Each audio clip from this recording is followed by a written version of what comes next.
The United States was a major part of the Allies winning World War II. This is due to its seemingly impossible ability to produce equipment in such large quantities. For example, between 1940 and 1945, the United States produced a total of 295,955 aircraft, which is 73,724 more aircraft than the entirety of the Axis powers combined. This is all possible because President Franklin D. Roosevelt acted quickly after the attacks on Pearl Harbor.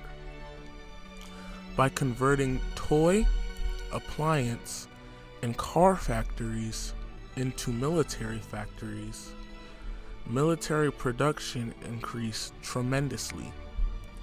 The United States went from producing 365 tanks in 1940 to 37,198 in 1943.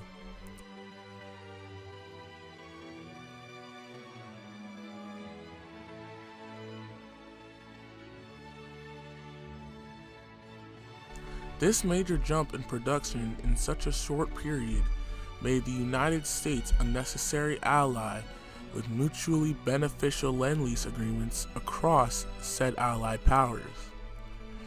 When the Nazis were invading the Soviet Union, President Roosevelt saw that if the Soviet Union were to fall, the Allies were far more likely to lose, and he saw it fit that the United States would help the Soviets.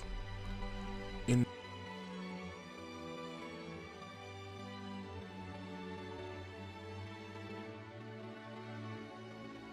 1941, the same day as the German invasion of the Soviet Union, the United States started sending aid and equipment to the Soviets, sending over 350,000 tons of equipment, which was only 2.1% of the total shipments sent. This was one of the major turning points of the war. With the large amount of Soviet soldiers and the United States supplies, without even being on the war front, the United States was one of the biggest contributors to winning the war. The United States sending supplies and equipment to the Soviets was one of the biggest turning points during the war and in history that didn't last very long. After they sent the supplies and the Soviets stopped the German invasion, the two giants, the Soviet Union and the United States, would have close ties for a very short period after the war, and peace was seen as something that would last for years and would never go away.